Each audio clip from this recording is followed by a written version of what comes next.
We're tracking the latest reaction this morning to the increased U.S. tariffs on some Canadian goods. A 35% tariff is now in effect, and it comes after Canada-U.S. trade talks failed to reach a new deal before President Donald Trump's deadline. Despite the pressure, industry leaders are urging Ottawa to stand firm and push for a better deal. Don't bend the knee on this. You know, we have a lot to offer in this trading relationship. We have been a good partner, and there is no way that Canada should step down and say, okay, we're willing to take a second-rate deal for the next 3.5 years. That would be unfair to Canadians. That would be unfair to our economy. And we have a lot to fight for because we have a lot to offer. We're not some junior partner in this relationship that doesn't have a lot to offer. And so we're behind Prime Minister Carney. We want to see him win because when he wins, Canada wins. We're taking that Team Canada approach, along with our national president, Lana Payne, advising Mr. Carney that, we're very hopeful that he can somehow come to a trade deal and put some of these tensions at ease, because basically our opinion is no deal is better than a bad deal. There's no world where auto tariffs will let us be successful. For more on this, we are joined by Flavio Volpe. He is the president of the Automotive Parts Manufacturers Association and a member of the Prime Minister's Council on Canada-U.S. Relations. He joins me here in studio. Flavio, I'm going to start with your hat, the Canada-U.S. Council Relations hat. What are you hearing about in terms of where things are going next? Well, the team is still there. So regardless of this deadline, this arbitrary deadline passing last night and the president going to 35% on the IEEPA tariffs, Team Canada is still in Washington working on a deal. And they're going to be there until we either have a conclusion of a good deal for Canada or that it's time to take a pause and walk away because there just isn't the right deal. But they're in Washington while the rest of us are preparing for our long weekend.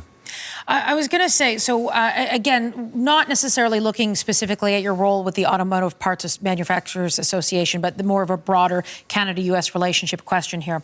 I'm curious, what is your initial reaction when you heard that Donald Trump was going to go ahead, he was going to increase those certain tariffs? These are the tariffs that he introduced under an emergency power, claiming there was an emergency at the northern and southern U.S. border about border security and fentanyl. When you heard that tariff was going to go from 25% to 35%, but the exceptions, those carve-outs would remain in place, what was your reaction?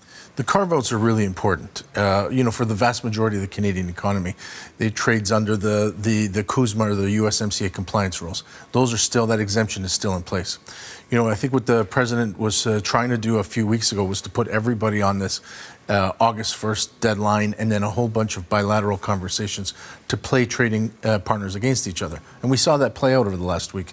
We saw a deal announced with Japan, EU, and Korea, and the Americans looking at us saying, well, look what they accepted. And they're auto-producing nations. Mm-hmm. They're also big customers of steel and aluminum.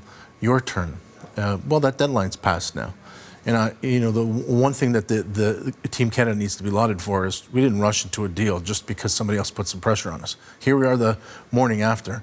We still have the sectoral tariffs.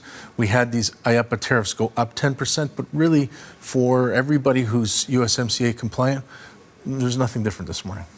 Okay, so you talked about how you're glad to hear that the Canadian trade team is still in Washington, D.C. That's Kirsten Hillman, who's Canada's ambassador in Washington, Dom LeBlanc, who is the minister in charge of these negotiations, and then there are some staffers who are there as well that are all a part of this.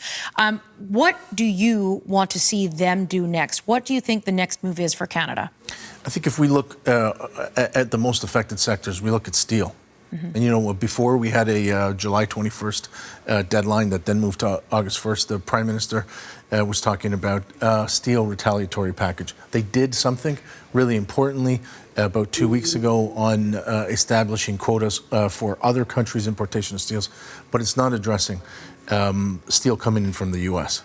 The biggest customer of that steel is the automotive sector. Mm. And right now, everything is tilted towards the U.S. I think we do need to look at seriously following through on retaliatory measures. I know you had Brian Clow on earlier.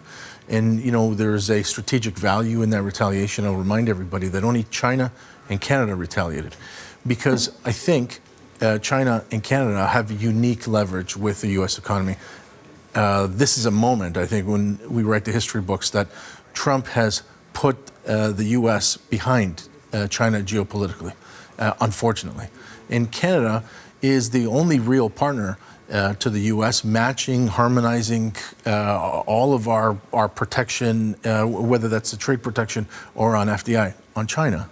And so we do need to strategically push back for industries like that. And then we've got the sectoral tariffs on Canadian automotive.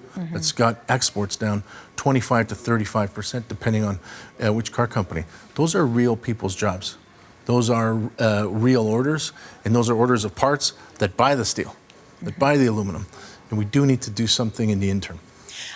So when you take a look at today's announcement with the specific increase from 25% to 35% on this one sort of blanket of tariffs, you represent the auto industry. When you're looking at this morning, carve-outs still exist. Those exemptions are still there. But how are you feeling this morning? Well, I thought earlier in the week that it was a coin flip of whether we were going to meet the deadline or not. And I think all of these deadlines are a little bit arbitrary. This is the fourth deadline through the year. We do need relief from other tariffs, the sectoral tariffs, the Section 232 on autos. I'm listening to Ford and General Motors, who are pivotal in this, starting to say things like, you're burning all of our profit. You are hurting us in the U.S. We heard the Treasury Secretary Bessent yesterday say we might have to look at a combination on aluminum with Ford. You know, the top-selling car in the U.S., the number one American vehicle built and made around the world is the Ford F-Series trucks. They're all aluminum, and they buy it from Quebec. And so I look at those things and I think, you know what, some of that pressure of the self-inflicted harm that they're doing on the U.S. auto sector is starting to finally bubble up. We've been counting on the Americans to stand up for themselves in Detroit. They've done that sporadically and reluctantly.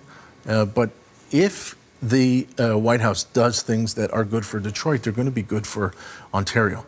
The problem is they're aiming at everywhere and hitting us all, and they're going to sink important American companies along the way. Okay. Flavio Volpe, thank you for your time today. Thank you.